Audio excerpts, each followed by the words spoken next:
What's going on, guys? Welcome to a new video. If you've been following me along for the last couple weeks, you'll see I've been putting a lot of energy into this series 24 Hours With. It's the documentary series I'm creating alongside Adobe as a part of my creative residency, focusing on entrepreneurs, influencers, and content creators. My goal with this series is to create the most comprehensive portrait of someone's life that I can throughout one day, focusing on their past, their present, and where they're going in the future. And I also want to give you guys a little peek into how I'm creating this series. So this is episode 1 of Making 24 Hours With.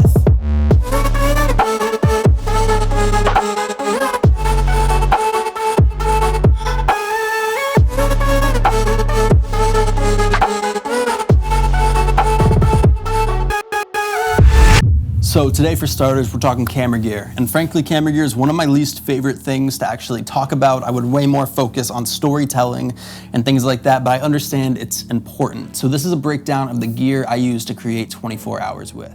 So for starters, the brain of the operation is the Canon EOS R. It's the camera that's filming me right now, and it is by far my favorite camera I've ever worked with.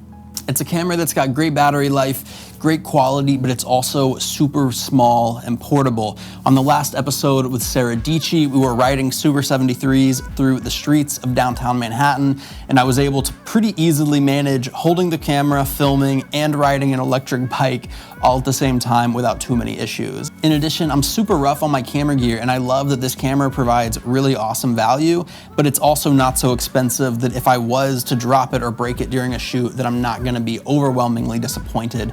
It's pretty readily available and easily replaceable.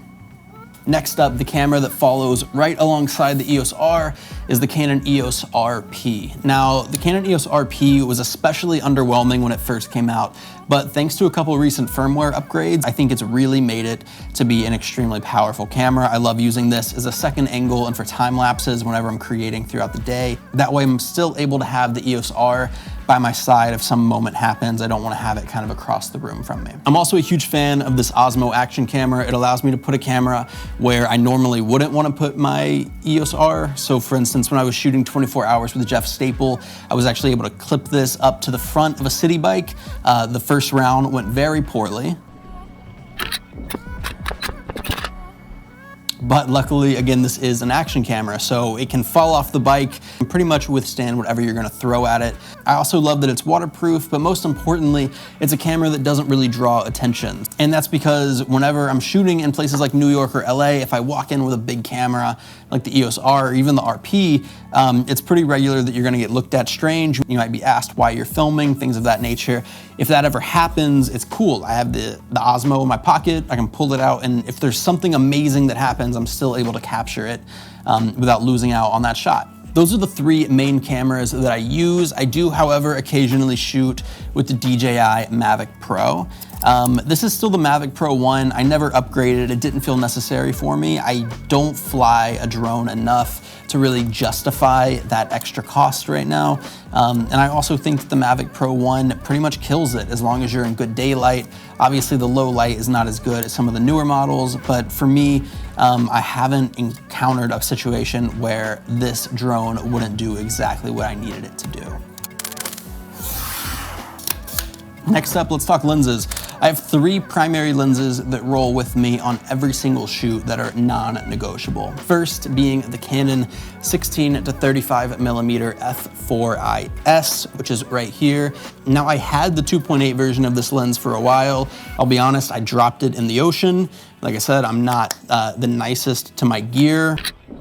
Now, whenever I went to replace it, I decided to go with the f4 as opposed to the f2.8 because I like that this version of the lens has image stabilization, and being that I'm not using a gimbal and I'm shooting with a camera that doesn't have built-in image stabilization, this IS version helps me take out a little bit of that extra motion that happens whenever I'm running around filming all day. Next lens is the Canon 24-70 f2.8. This is the lens that I'll grab whenever I need a little bit of extra length. It's kind of the only really telephoto lens I carry in the kit if I'm in a really dark location and I want the length. Plus the 2.8 aspect, it kind of picks up where the 16 to 35 loses. And then finally, my absolute favorite lens is the Sigma 35mm f1.4 Art Edition. Now you'll see mine has been broken a number of times. I've sent it in tons to have this mount fixed, and every time it comes back, it ends up breaking again within a month. So now I just keep it held together with gaffer's tape, and I haven't had any issues since.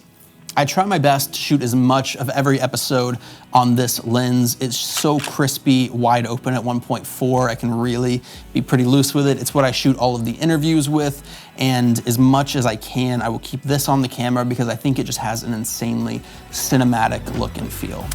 So next up, audio. And audio is probably the thing I get the most questions about.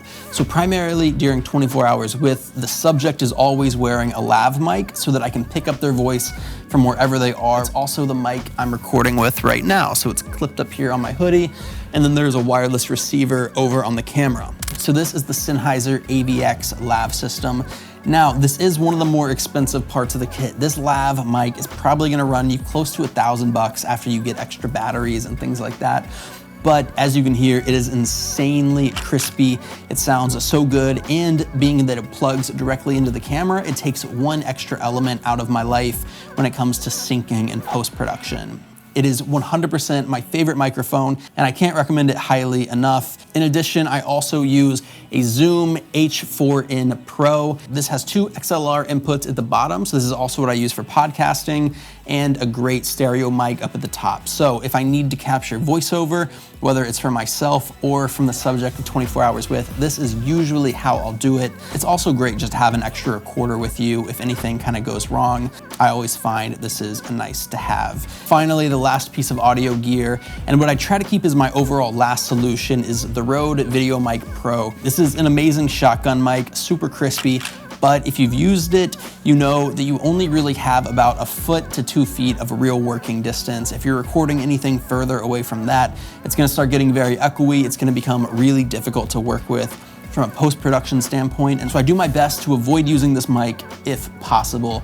However, it often is used at least once or twice during the shoot, because if I'm recording someone who's in a meeting or is recording a podcast, they might not want to wear the lavalier mic, in which case I'll go to the Rode. Now let's talk storage. From a footage perspective, 24 hours with ends at 200 to 300 gigabytes of overall footage and data, and that's with me shooting in only 1080p, so it's a lot to manage. And then once you have all that data, you need somewhere safe to store it. So I've used a bunch of different hard drives over the last few years, but my favorite have definitely become these lacy 5 terabyte USB-C drives. I buy them 2 at a time, and these basically live as duplicates of each other.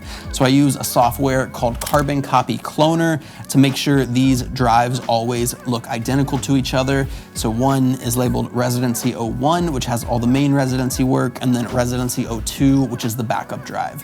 I let these drives back up every single night while I'm sleeping so that I know even if Residency 1 fails for some reason, it's very unlikely that I'm gonna lose anything major. So a couple random miscellaneous items that often find their way into my camera bag when I'm shooting one of these episodes is also a switch pod. This is the one I got from VidSummit 2019, which was a great time.